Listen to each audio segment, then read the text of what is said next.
Earlier this evening, Jimmy Savile will be fixing it again for another selection of people with slightly offbeat ambitions. That's at 5:55. Grandstand, which includes today's big rugby internationals, follows a look at the weather prospects now from Bill Giles.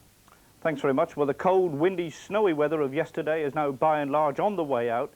It's still hanging on a little bit just at the moment in East Anglia and the southeast, but it will clear away through the afternoon. It'll gradually brighten up, the winds die down there. But the cold northerlies have got down into France now, so for the international in Paris there, I think a pretty cold, cloudy afternoon. A few snow flurries now and again, but I bet you what, every time England score a try, I bet the sun just comes through for that time.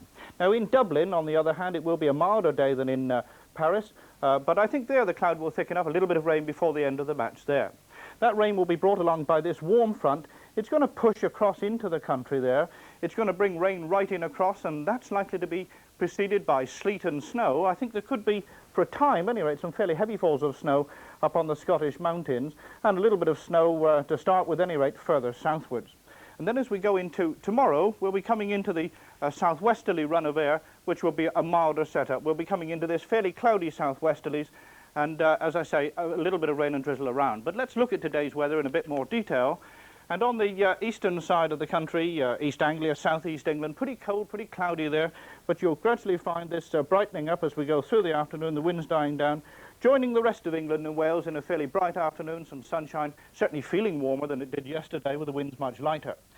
But I think in western Scotland and Northern Ireland, it's already starting to rain there, and as that rain pushes eastwards, so it could well be preceded by sleet and snow. The snow chiefly over the hills, but even on some of the low ground in eastern parts of Scotland. And as I've already mentioned, there could be some fairly heavy falls of snow, but as time goes by, then so you'll find that gradually turning to rain. Now this rain then, with a little bit of sleet and snow ahead of it, pushing southeastwards as we go through the night. I don't think there'll be much down in the south, and most of that will be of rain at any rate. But then as we go through the night, you'll find the milder weather pushing in behind, turning much of that snow, even on the hills, I think, back into rain. And then tomorrow, well, a reasonably mild day, but a cloudy one. Some rain in the southeast to start with, and a bit of drizzle near the western coast. That's it from me. Bye-bye. BBC Two's afternoon begins at 3:20 with Lon Chaney as the Hunchback of Notre Dame. And that'll be followed at 4:50 by Three Secrets, held by the three leading ladies, Eleanor Parker, Patricia Neal and Ruth Roman. It's now 12 midday. Time on BBC One for Grandstand with David Coleman.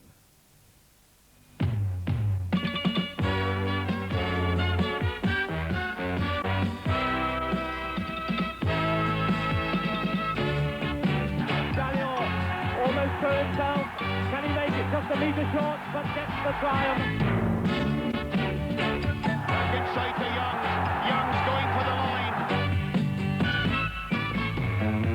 The cross now at the overlap of McNeil's at the line, and it's out of in for a try. Now it's fed out to Rutherford. Rutherford checking, back inside on the Welsh 22. A great try here for Ian Paxton. Hello. Today we have the two big rugby football internationals in which the Triple Crown can be won and which both mean so much in the Five Nations Championship, and the two main race meetings with fine horses in action at both Haydock Park and Newbury. Our four commentators are ready and looking forward to a fine afternoon of sport. And first from Dublin, Bill McLaren, where Scotland meet Ireland on what could be a famous day for any Scot, because a win would mean Scotland take the Triple Crown for the first time since 1938. Bill. David, somebody said to Willie Duggan, the Irish captain, yesterday that an awful lot of Irishmen seemed to be willing Scotland on to winning this Triple Crown, and his reply was, yes, but they're not the ones wearing the green jerseys. And there you have the concern for thousands of Scots here. I've never seen so many hairy legs and kilts in Dublin before. The concern that Ireland facing a whitewash here at Lansdowne Road could be very formidable indeed. Scotland will look for the old amalgam, tidy distribution, accurate punting and fast follow-up. And if they can put those ingredients together and not freeze on what is a lovely day here in Dublin, well, Scotland could just do it. Keith Robertson up after it. Dusty here comes in a bit of indecision as Robertson went for it, and here took it second time. Calder gives it to Tomes. Tomes drives on. A lovely layback there for Labour. There's a chance on the overlap as Kennedy goes through. That's a brilliant try. Ireland-Scotland starts at 3 o'clock. Meanwhile, from Paris, Nigel Starmer-Smith reports on the match in which England is seeking to defeat the unbeaten French, or favourites for the championship title. Nigel. Well, frankly, David, I think England's first task belongs to England's soccer supporters, who have to pick up the shattered fragments of the sporting entente cordiale following the hooligan soccer element's behaviour here in this very stadium last Wednesday. It would be hard to exaggerate the resentment felt in France, but happily rugby knows nothing of these things. The task is equally great for Peter Wheeler's England men. Can the forwards enjoy the uncertain conditions here with rain and snow during the morning and dominate the French and deny them possession? Or will Jean-Pierre-Yves bow out in his last international in France in style? And will that brilliant three-quarter line give us yet another flourish, such as we saw last time here? Cabora, straight through to Cordoniou. Cordoniou again, trying to cut his way through himself, has support, and Stella. France-England begins at 2 o'clock. On the racing scene, Peter O'Sullivan is at Haydock Park, where there are Gold Cup runners in the main event. And he's also celebrating his birthday. Happy birthday, Peter. Thank you, David. Well, as you say, we not only have Gold Cup runners here, but we've got the winning most horse and the National Hunt Rule, Silver Buck, opposed by a young Gold Cup pretender, Canny Danny. 10 of the 11 runners in the Victor Ludorum are involved in the Daily Express Triumph Hurdle on March the 15th at the festival, of course. We've also got a cracking race for the Time Form Chase. It's always a class race. It's already produced a Gold Cup winner and a King George VI Chase winner, and the sponsors here rate Greenwood Lad the top horse. Well, the Greenall Whitley features 2 of the principals of 1982 reopposed, with this time Fortina's Express, £7 better off in the handicap with Scott Lane. Final fence now. Who's going to land in the lead? Fortina's Express lands in the lead from Wiggy Gio. Second, a mistake there by 2 Swallows. Scott Lane finishing well, and then Brigon under strong pressure. It's Fortina's Express now from 2 Swallows, then Wiggy Gio, and then Scott Lane forging his way in between Fortina's Express and 2 Swallows as they race up towards the line. It's Scott Lane now going ahead of Fortina's Express and Wiggy Gio as they race towards the line. It's Scott Lane who's going to win it as they come up towards the line. Scott Lane has the advantage over Fortina's Express. Scott Lane has got it in a photo for second place between Brigon and Fortina's Express. Our Haydock races, the 12:45, the 1:15 and the 1:45.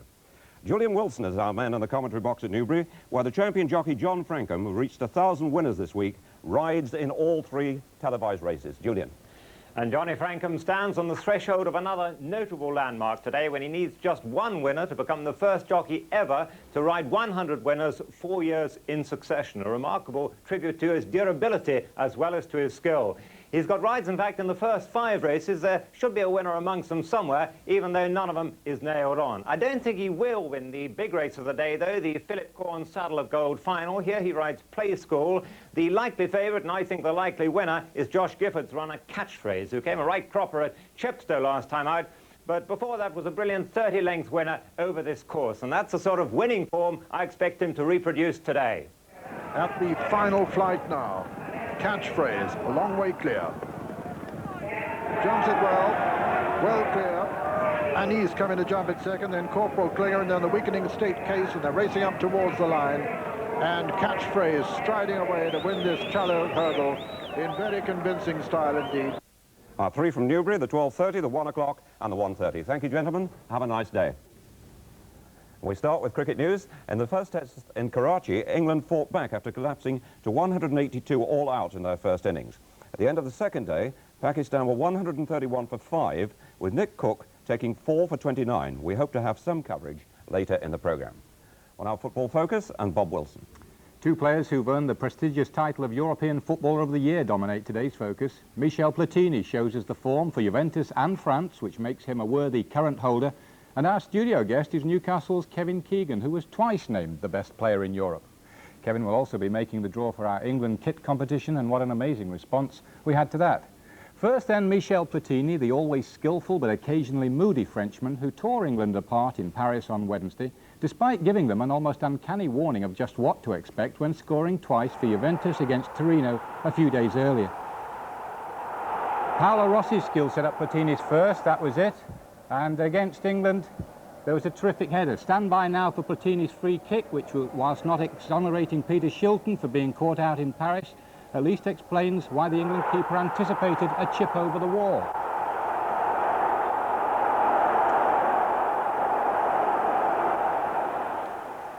And so to Paris, where, in fact, it was the same problem for Peter Shilton, with Michel Platini again creating the openings. One quick look up, and his onside is Battiston. Shilton to meet, somebody covering now, and Shilton did enough, and Battiston wasted a golden opportunity.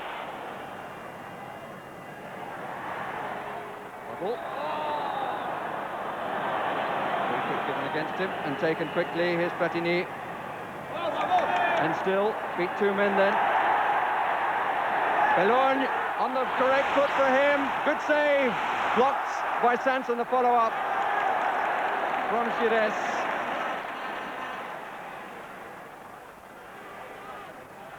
Forward by Bellorgne, and Platini further forward. Oh, that's a lovely goal. They had two men over then, the French. Ray has gone to the right, Fernandez to the left. An England wall of 6 players. Platini takes off, I say, that's magnificent. 2-0 to France, 2 goals to Platini. So defeat for Bobby Robson's experimental young team, and mixed opinions as to the performance. First, the manager's view. Well, I mean, I used the match to look at a certain situation. I've got to assess that performance by some players, measure that against what I know with other players, and eventually try to come up with, you know, what is the best team to play competitive matches, to win competitive matches. The press view, both French and English, was unanimous in its praise of Platini, and quite rightly so, with a few of the British press also admitting that the bold experiment of youth, which they had in the main encouraged, was a failure. But what of our view, of your view, the fans? Well, on the morning after the game, Jimmy Hill paid a visit to Smithfield Market, where opinion was lively, to say the least. Load of rubbish. Complete utter rubbish. When they went forward France, they looked good. When they went forward, they didn't go forward, did they? Fellas are half asleep. Because they look at the bench to see what pass they've got to make. We haven't got a boy who can put the ball in the net. It's as simple as that. Should have had Tommy Lawton out there to put that one away. But easily. Whoever he selects never seems to turn it on at international level. They play well at club level, but not international level. Well, I mean, when you're supposed to have £1.5 million players, I mean, they don't want their money, I don't think. Let's admit we've got some of the best players in the